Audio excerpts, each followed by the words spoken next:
കൂടെ കിടന്നവർക്കല്ലേ രാപ്പനി അറിയത്തുള്ളൂ. അത് ശരിയായ കാര്യമാണ്. BJPയിലെ പത്മജ വേണുഗോപാല് പലതും തുറന്നു പറയാനായിട്ട് തയ്യാറെടുത്തിരിക്കുകയാണ്. പത്മജ ജനിച്ച നാൾ മുതൽ ഈ അടുത്ത കാലം വരെയും കോൺഗ്രസിനകത്തല്ലേ നിന്നത്. കോൺഗ്രസിൻ്റെ ലീഡറായിരുന്ന കരുണാകരൻ്റെ മകൾ. അപ്പോൾ കോൺഗ്രസിൻ്റെ തനി ഗുണവും എല്ലാം അറിയാവുന്ന പത്മജ വേണുഗോപാലിനും പലതും പറയാനുണ്ടെന്ന് പറഞ്ഞ് ഇപ്പോൾ രംഗത്ത് വന്നിരിക്കുകയാണ്. ഇതൊക്കെ വെറും സാമ്പിൾ മാത്രമാണ്. ഈ രാഹുൽ മാങ്കൂട്ടത്തിൻ്റെ കാര്യങ്ങളൊക്കെ ഇനിയും വരാനിരിക്കുന്നതേ ഉള്ളൂ. അപ്പോൾ ഇനിയൊരു തൃശ്ശൂർ പൂരം പോലെ അങ്ങോട്ട് പെയ്തിറങ്ങും എന്നുള്ള രീതിയിലാണ് പത്മജ പറയുന്നത്. അപ്പോൾ കോൺഗ്രസിനകത്തൊക്കെ ഇത്തരത്തിലുള്ള കാര്യങ്ങൾ കൊണ്ട് നിറഞ്ഞതാണ് എന്നുള്ള രീതിയിലേക്കാണ് കാര്യങ്ങൾ പോകുന്നത്. അത് ഈ പത്മജ പറയുന്നത് കൊണ്ട് നമുക്കത് തള്ളിക്കളയാൻ പറ്റത്തില്ല. കോൺഗ്രസിൻ്റെ പൊതു സ്വഭാവം അറിയാവുന്ന വ്യക്തിയാണ് പത്മജ വേണുഗോപാൽ. കോൺഗ്രസിനുള്ളിലുള്ളവരെക്കുറിച്ചും അവരുടെ നെറികേടുകളും ഒക്കെ തന്നെ ഈ പൊതുജന മധ്യത്തിൽ പത്മജ വേണുഗോപാൽ വലിച്ചു കീറുമെന്നുള്ളത് ഉറപ്പായിട്ടുള്ള കാര്യമാണ്. VD സതീശനെതിരെ ആയാലും ചെന്നിത്തലയായാലും ആർക്കെതിരെയും പറയാൻ താൻ തയ്യാറാണെന്നുള്ള മട്ടിലാണ് ഇപ്പോൾ പത്മജ നിൽക്കുന്നത്. അതെന്തായാലും ഇപ്പം കോൺഗ്രസിനെ വലിയൊരു അപകടത്തിലാക്കിയിരിക്കുകയാണ്. ഈ കോൺഗ്രസിനെ രക്ഷിക്കാൻ ഇനി ആര് വരും? ഹൈക്കമാൻഡിൽ ആരെങ്കിലും ഉണ്ടോ? അവരിതിനെപ്പറ്റി ഒന്നും തന്നെ അറിയുന്നുമില്ല, കേൾക്കുന്നുമില്ല എന്നുള്ള മട്ടിൽ അവിടെ കഴിയുകയാണ്. ഇതിന് പരിഹാരം കണ്ടെത്തിയില്ലെങ്കിൽ ഈ പ്രസ്ഥാനം എങ്ങനെ കേരളത്തിൽ മുമ്പോട്ട് പോകും? ഹൈക്കമാൻഡും രാഹുൽ ഗാന്ധിയും അമ്മച്ചിയും രാഹുലിൻ്റെ പെങ്ങളും ഒക്കെ കരുതിയിരുന്നത് കേരളത്തിൽ എന്തായാലും 26-ൽ ഭരണം പിടിക്കും. ഈ ആകെക്കൂടെ ഉള്ള ഒരു പച്ച തുരുത്താണ്. ഭരണം പിടിച്ചു കഴിഞ്ഞാൽ ഇവിടുന്ന് എന്തെങ്കിലുമൊക്കെ നക്കാപ്പിച്ച കിട്ടും. അതുകൊണ്ട് അവിടുത്തെ കറണ്ട് ചാർജ് അടച്ച് ഈ വിമാനത്തിൻ്റെ നെഞ്ചത്ത് കയറിയിരുന്ന് നിരങ്ങാം എന്നൊക്കെയാണ് അമ്മയും ഈ ചെക്കനും പെങ്ങളും ഒക്കെ കരുതിയത്. പക്ഷെ അതല്ല, ഇപ്പം കുത്തനെ ഇടിഞ്ഞു കിടക്കുകയാണ്. അപ്പോൾ പത്മജ പറയുന്ന അനുസരിച്ച് പല കാര്യങ്ങളും ഇനിയും പറയാനുണ്ട്. അപ്പോൾ രാഹുൽ മാങ്കൂട്ടത്തിനെതിരെ ഇനിയും നിരവധി പേര് രംഗത്തേക്ക് വരാൻ വഴിയുണ്ട്. ഇപ്പോൾ സണ്ണി ജോസഫ് പറയുന്നത് ഞാനൊന്നും അറിഞ്ഞിട്ടില്ലേ എന്ന്.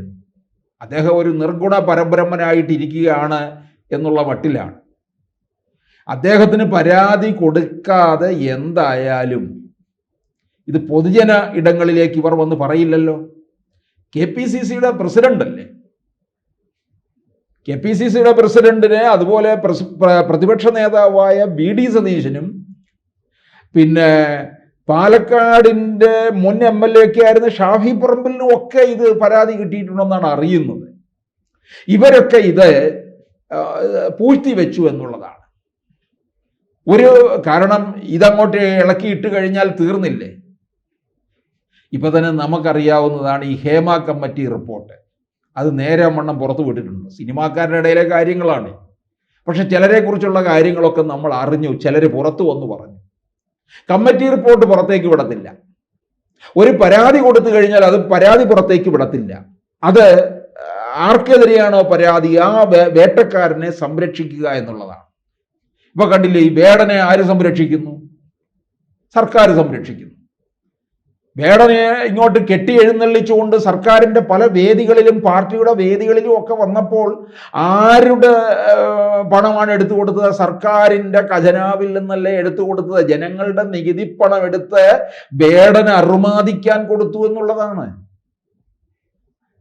എന്നിട്ട് അയ്യങ്കാളിയെ കൂട്ടുപിടിച്ചുകൊണ്ട് സാമൂഹ്യ പരിഷ്കർത്താവാണ് എന്നൊക്കെ പറഞ്ഞുകൊണ്ട് വേടനെ കെട്ടി എഴുന്നള്ളിച്ചുകൊണ്ട് നടന്നു.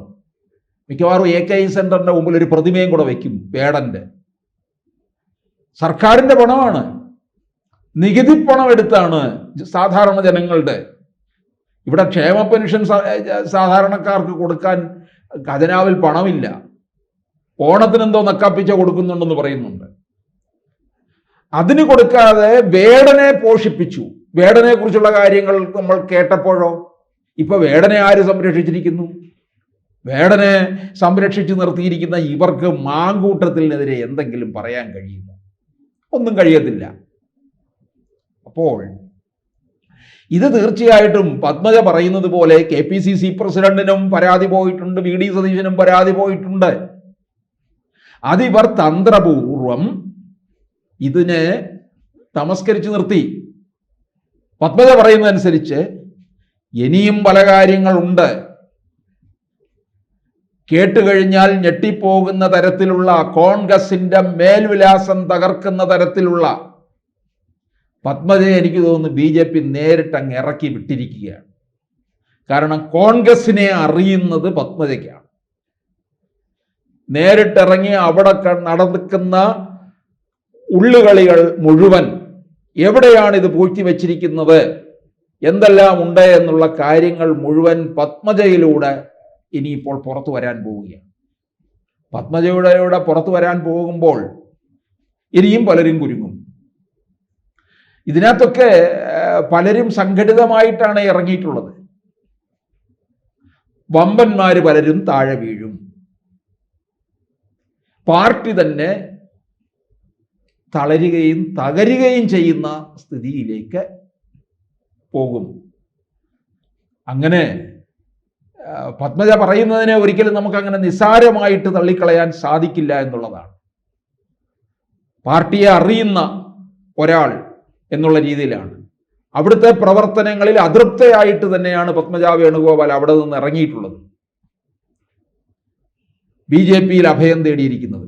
എന്തായാലും കോൺഗ്രസിന്റെ അഡ്രസ്സ് പത്മജ തീർത്തു കൊടുക്കുമെന്നുള്ളത് ഉറപ്പാണ്. പത്മജ തന്നെ മുമ്പ് പറഞ്ഞിട്ടുണ്ട്, കോൺഗ്രസിൽ നിലയും പലരും ഇങ്ങോട്ടേക്ക് വരും BJPയിലേക്ക്. അത് വമ്പന്മാരുൾപ്പെടെ. അത് ഇത്രയും പെട്ടെന്നാകുമെന്ന് പ്രതീക്ഷിച്ചില്ല. ഇനിയിപ്പോൾ അതിൻ്റെ ഒഴുക്ക് തുടങ്ങാൻ പോവുകയാണ്. ഒരു മലവെള്ളപ്പാച്ചിൽ പോലെ ചിലപ്പോൾ കോൺഗ്രസിൽ നിന്ന് BJPയിലേക്കുള്ള ഒഴുക്കായിരിക്കും സംഭവിക്കാൻ പോകുന്നത്. അത് നമുക്ക് കാണേണ്ടി വരും. അപ്പൊ എന്തായാലും ഈ ഒരു യുവ നേതാവിലൂടെ കോൺഗ്രസ് എന്ന് പറയുന്ന പ്രസ്ഥാനം തകരാൻ പോകുന്ന ഒരു കാഴ്ചയാണ് നമ്മൾ കാണുന്നത്. അതാണ് പത്മജയും വിളിച്ചു പറയുന്നത്. ഒരു KPCC പ്രസിഡന്റായിട്ട് വന്നിരിക്കുന്ന ആളിനൊന്നും ഈ കോൺഗ്രസ് പാർട്ടിയെ സംരക്ഷിച്ചു കൊണ്ടുപോകാൻ കഴിയത്തില്ല. ഇപ്പോൾ ചോദിക്കും, CPMനകത്ത് ഇതൊക്കെ ഇല്ലേ? ഉണ്ട്. പക്ഷേ CPMൽ ഇങ്ങനെയുള്ള പ്രശ്നങ്ങൾ വരുമ്പോൾ അതിനെ തന്ത്രപൂർവ്വം അവർ കൈകാര്യം ചെയ്യും. അത് കേഡർ പാർട്ടിയാണ്. സമൂഹ മാധ്യമങ്ങളിൽ CPMലെ സ്വഭാവ ദൂഷ്യം ഉള്ളവരുടെ ഒരു ലിസ്റ്റ് തന്നെ, ലിസ്റ്റും പടവുമായിട്ട് സമൂഹ മാധ്യമങ്ങളിൽ പ്രചരിക്കുന്നുണ്ടല്ലോ. പക്ഷെ അവരതിനെ തന്ത്രപൂർവ്വം നേരിടുകയാണ്. ഇവരോ, കോൺഗ്രസ്സുകാർ തന്നെ പൊതുനിരത്തിലേക്ക് ഇട്ടുകൊടുക്കുന്നു വിഴുപ്പലക്കാൻ. അപ്പൊ കോൺഗ്രസിന്റെ ഒരു അന്ത്യനാളുകളാണ് ഇപ്പോൾ നമ്മൾ കണ്ടുകൊണ്ടിരിക്കുന്നത്.